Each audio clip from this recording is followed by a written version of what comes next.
Cops and Kids is a great program that we have. It's in affiliation with a lot of regional organizations, the Sheriff's Department, CHP, Probation Department, and various other organizations from the region. We sponsor 350 kids to go through a 1-week-long summer camp. We're the only camp throughout the nation. It's run 100% by law enforcement for kids of the community. Our main focus for throughout the whole year is to have a successful camp for the youth in the community.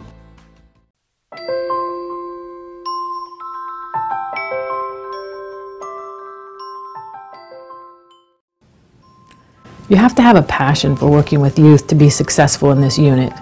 I expect the officers to put themselves out there and to be available to the youth, give them their phone number, and just be there for the kids when they need them. This is the touchy-feely side of police work, but there's a need for it. These kids are our future, and whatever impacts we can have on them now means a brighter future for them and a much better future for all of us.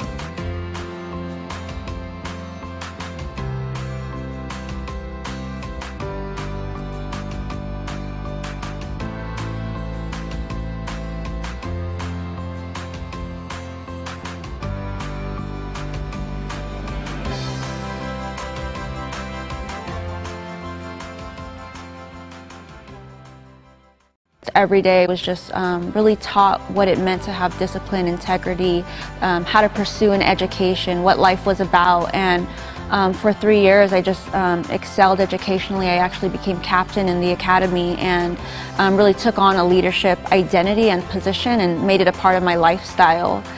The Magnet Academy, Mr. Herner, Officer Corey, and Officer Cabrera, they really helped shape me and mold me into who I am today. They taught me lessons that they've learned, and they pass it down on to me.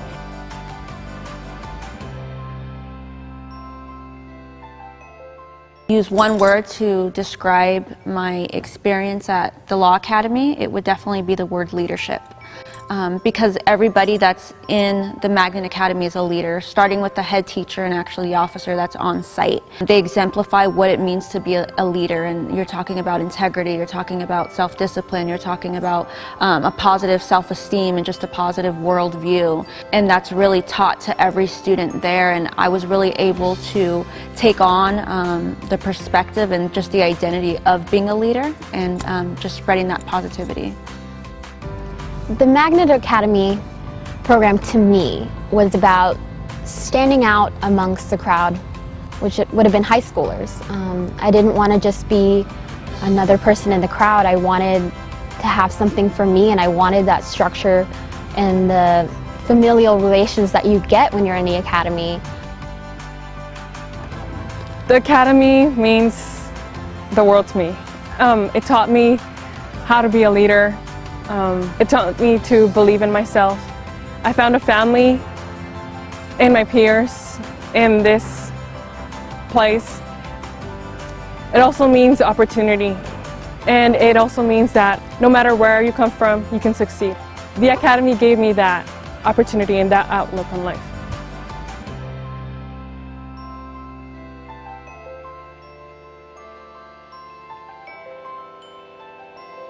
I've been here at Hiram Johnson for the past 12 years. I've watched students enter the program at 14 years old, graduate from high school, go to college, graduate from college, get into the working world, and now they're in the working world doing the things that they've always wanted to do. Many of the students that listen and follow the path are going to be very, very successful, or the chances of them being successful is going to be better. I have in my class about 120 students that I can impact, and what's important for me is that they learn about law enforcement and have a better understanding of what our jobs entail and what our responsibilities are as peace officers. I love being a Magnet officer just because it's a passion of mine working with youth. You see the difference daily with young people. You really can help mold them. I learn a lot from my cadets. And again, it's a very diverse community here out in the north area in all our academies, and it shows the great diversity we have in our community and a lot of the challenges that our students face. Ultimately, what we want is we want every single student to be successful, and we don't want to lose somebody you know, throughout the process. So I think ultimately every one of our goals is that, you know, we want the students to graduate and have some sort of plan upon graduation.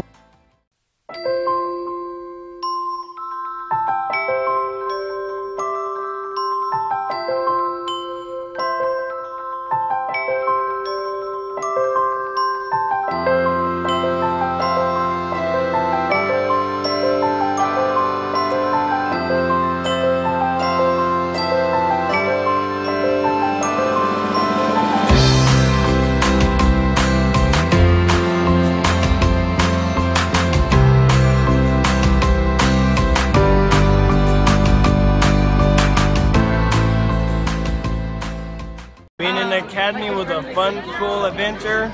If I could do it again, I would. But you know, I can't, but I will give back and I will come to speak, participate, and help. Thanks to the academy, I'm where I am today. Thank you.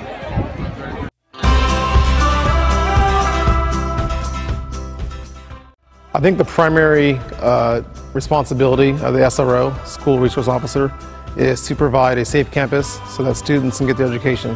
I want them to change the perspective that they have about law enforcement, which has been driven sort of in a negative light in their communities. Talking to the kids, getting to know them, teaching classes. I have a law enforcement class I'm going to be starting this week, talking about kind of the do's and don'ts of being a child or a teenager in this world. It's also important for officers to establish rapport with students at school. I think SROs wear a multiple of hats to include mentor, counselor, and sometimes friend. A mentor and a resource for the kids. My goal is to teach them to be productive citizens in the community and also to have a different perspective in regards to law enforcement. So there's a lot of intervention. We have a lot of prevention in the sense that they come in and talk to me if there's a problem. And hopefully I can get to them and we can come up with options that don't cause them to make bad decisions. And I think it's important right now to build that bridge between the community and police officers. And there's no better way to do that than do that at the school, at the level of teenagers.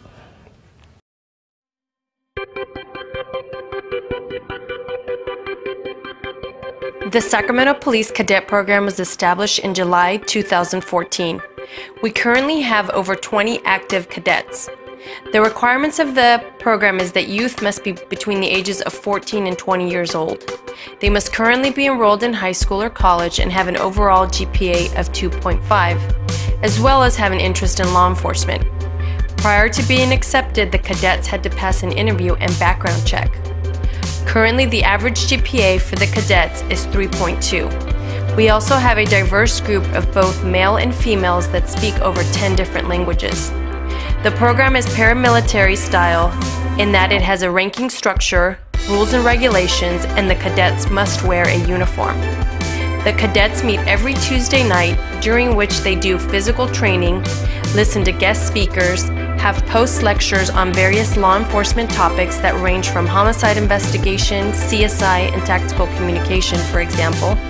And the cadets also train for competitions like the one you see here. This was the CSI event for the cadets, which was held during our cadet leadership camp during the summer. The cadets learn how to conduct felony vehicle stops, respond to patrol calls, as well as interview victims and suspect. After processing the scene, the cadets also conducted CSI investigations. In addition to the weekly meetings, the cadets are required to perform community service every quarter.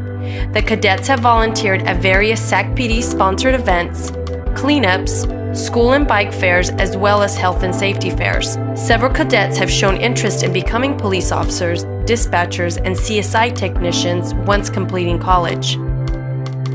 They are team players who have learned to work with each other and have learned how to better communicate and speak in public. The tools that are taught in the meetings and during community service are extremely valuable in that the cadets stand out amongst their peers. This program provides a career map for the cadets into our hiring pipeline.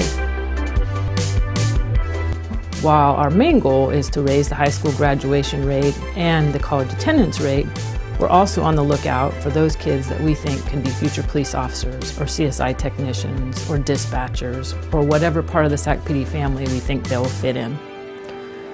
The great thing about it is now we have like an opportunity for them. It's called pipeline hiring. So if they do the right thing, keep up their grades, when they graduate, we can give them a job as a student intern while they attend college in the area.